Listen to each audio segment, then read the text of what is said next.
Hi there, I'm Dr. Scanlon. In this video, we're going to be talking about Schoology's discussion boards or discussion posts. There's lots of ways that students, teachers, and their colleagues can interact with each other on Schoology. And one of those is through discussions. You can see the icon for discussion right here on Schoology, these little quote bubble symbols.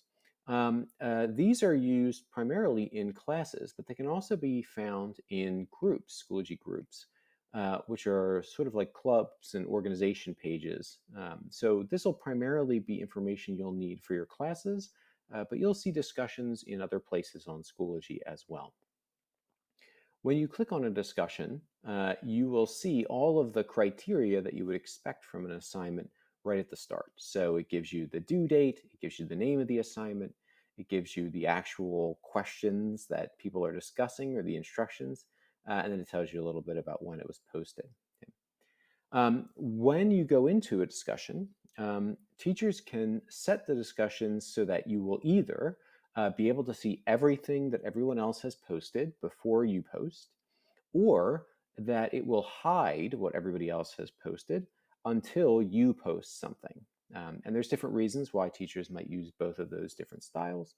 But in this case, this is not, there are no replies in this one, not because I've hidden the discussions previously, it's just that nobody else has commented here. So we're going to go at this as if we were a first poster in here.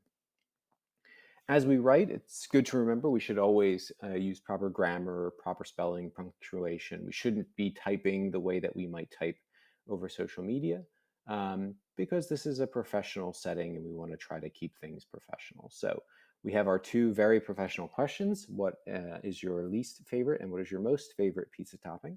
So we're going to type our favorite is going to be olives. So we'll say my favorite topping is olives, and my least favorite is, say, onions. So there are our two options, olives and onions, okay? Now, we would want to double check, and we have ways to double check to make sure. We can click on spell check and see what we get that comes up here. I should double check and fix this my to make sure it's capitalized, okay? My favorite topping is olives, and my least favorite is onions. Okay. Now, we can edit these as well. So we have all the editing tools that you would expect. We can make something bold, we can make something italic, underlined. One of the things that I like to use is bulleted lists. So if we highlight these two and we select bulleted lists, now we get nice little bullet points here. You can change the indentation of those bullets if you wished. There's lots of ways that you can manipulate the text of your thing that you've typed up here in the discussion post. That's pretty self-explanatory.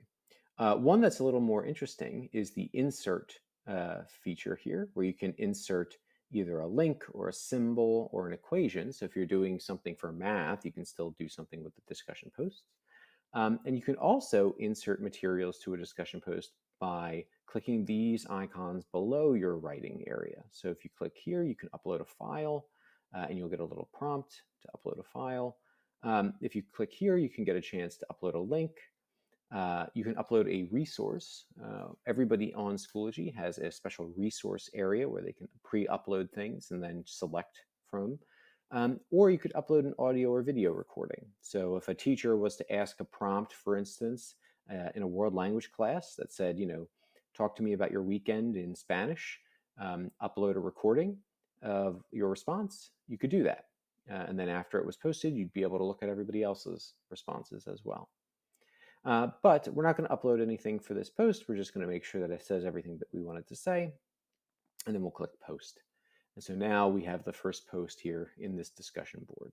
Okay. You can like a post made by yourself or made by anybody else, and you can make replies to that post down here, again, with all the same options for editing. So you can say, I've changed my mind. I like pepperoni. Say now we have a new thing that we're going to change here, right? You could add a reply to this. And again, you'd be able to reply to the posts made by your classmates or by your friends So it's a really great way to get discussion going, and an easy way to kind of have a quick back and forth over a single topic or a single issue. So this is discussion post. Is very straightforward.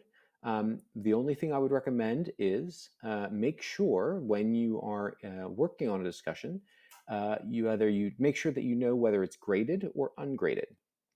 Teachers can set discussions to be either graded or ungraded. And so double check the opening here. It will tell you whether or not it's graded or not. And after your post has been graded, you'd be able to see on the side here what you actually scored for that discussion post. So always a good idea to make sure you understand what's for grades and what's not. I'll also point out that here on the side, we have a feature where we can edit the post. So let's say we weren't happy with what we typed, we can always edit it. And we can also delete the post if we're unhappy with it totally. So very straightforward, very easy tool, and really a quick way to get some back and forth going between you and your classmates and your teacher. Thanks for watching.